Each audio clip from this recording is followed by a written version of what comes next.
पाकिस्तानी सेनाध्यक्ष असीम मुनीर अभी पिछले कुछ दिनों पहले तक हिंदू मुसलमान का फर्क बताकर भारत के खिलाफ खूब जहर उगल रहे थे।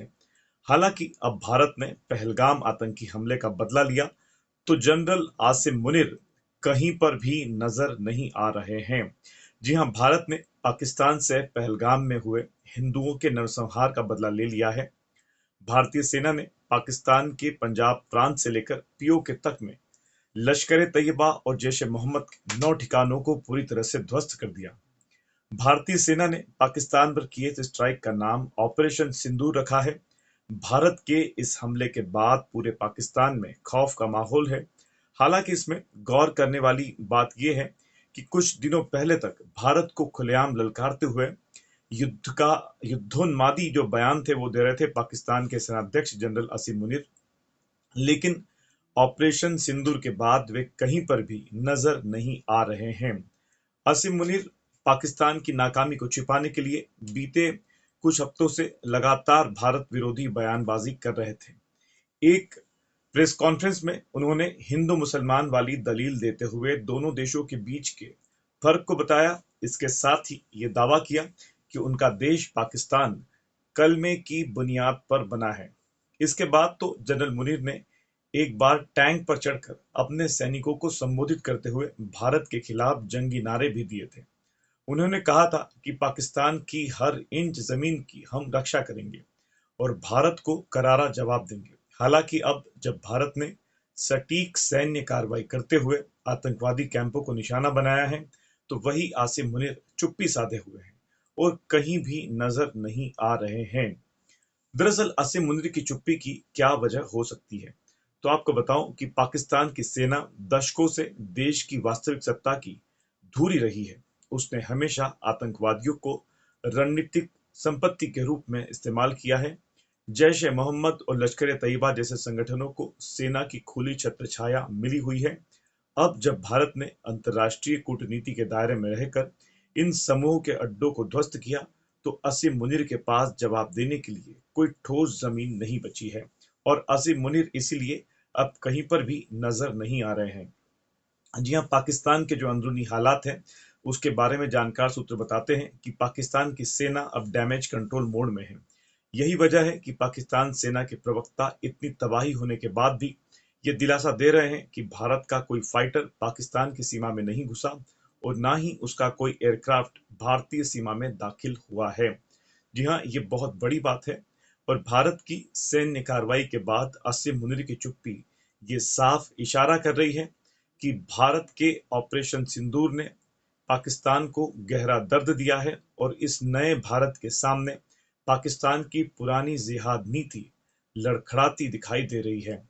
जनरल मुनीर, जिनके भाषण कभी पाकिस्तान की टीवी पर हेडलाइन हुआ करते थे, अब वो शायद किसी अज्ञात बंकर में बैठकर अपनी अगली रणनीति पर विचार कर रहे होंगे या फिर यूं कहे कि खुद नहीं तय कर पा रहा है कि अब देश दुनिया को क्या मुंह दिखाया जाए। जी हाँ, तो ये जो जनरल है ये जिहादी जनरल आसिम मुनीर है। दरअसल इसी के इशारों पर भारत में पहलगाम जैसा हमला हुआ। 16 अप्रैल 2025 को यानी कि पिछले महीने आसिम मुनीर ने एक बहुत बड़ा जो पाकिस्तानी ओवरसीज कॉन्फ्रेंस हुई थी जिसमें दुनिया भर से जो पाकिस्तान में रहने वाले लोग हैं, जो पाकिस्तान के नागरिक है, वे शामिल हुए थे और वहां पर जनरल आसिम मुनीर ने भारत के खिलाफ जो है वो आग उगली थी और दो नेशन की थ्योरी जो है वहां पर दी थी और उनकी इस थ्योरी का, जी हाँ, उनकी इस थ्योरी का ही असर था कि पहलगाम जैसा हमला हुआ और हिंदुओं को नाम पूछ पूछ कर मारा गया। और अब हालात ये हैं कि जनरल आसिम मुनीर के खिलाफ जबरदस्त गुस्सा पूरी फौज में है और दरअसल इस जनरल को जिहादी जनरल कहा जाता है। ये जो है ये इस्लामिक कट्टरता के बहुत बड़े समर्थक है और इनके आने के बाद से पूरे पाकिस्तान में कट्टरता जो है वो एक नेक्स्ट लेवल पर है और सेना में लेकिन इनका जबरदस्त विरोध है। कई फौज के बड़े अफसर, पाकिस्तान फौज के बड़े अफसर इनका विरोध कर चुके हैं और ये कहा जा रहा है कि अब तक 2500 से भी ज्यादा फौजियों के इस्तीफे हो चुके हैं, जिसमें 250 से ज्यादा बड़े अफसर जो है, अफसर लेवल के जो अधिकारी है, जो अफसर है वो शामिल है। तो आपको मैं बताऊं कि दरअसल आसिम मुनीर जो है वो उन्होंने बहुत बड़ी गलती पहलगाम हमले के रूप में की है और भारत ने जब ऑपरेशन सिंदूर लॉन्च किया है तो अब जनरल आसिम मुनीर को समझ नहीं आ रहा है कि अब पाकिस्तान जो है उसका जवाब क्या होना चाहिए, क्योंकि पूरी दुनिया में इस वक्त कोई भी पाकिस्तान के साथ नहीं खड़ा है।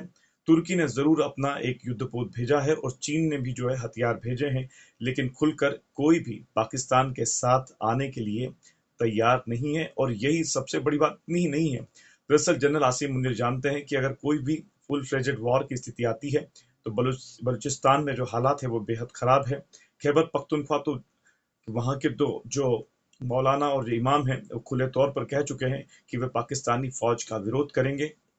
इतना ही नहीं, एक इमाम ने तो साफ तौर पर कहा है कि वो शर्तिया तौर पर हिंदुस्तान की फौज के साथ खड़े होंगे। ऐसे हालातों में जब जो सिंध इलाका है वहां पर पिछले 16-17 दिनों से ब्लॉकेड लगा हुआ है, हाईवे ब्लॉक है और लोग पाकिस्तानी फौज के खिलाफ प्रदर्शन कर रहे हैं। और पीओके में भी पाकिस्तानी फौज ने बेइंतहा जुल्म ढाए हैं और जनरल आसिम मुनीर की जो पकड़ है वो पूरे देश से अब कमजोर होती दिखाई दे रही है। अब ये देखना होगा कि पाकिस्तानी सेना जो है वो क्या करती है, क्या वो भारत के ऑपरेशन सिंदूर के बाद चुपचाप बैठती है या फिर जनरल असीम मुनीर कोई एक और नई साजिश का ताना बाना बुनने में लगा हुआ है।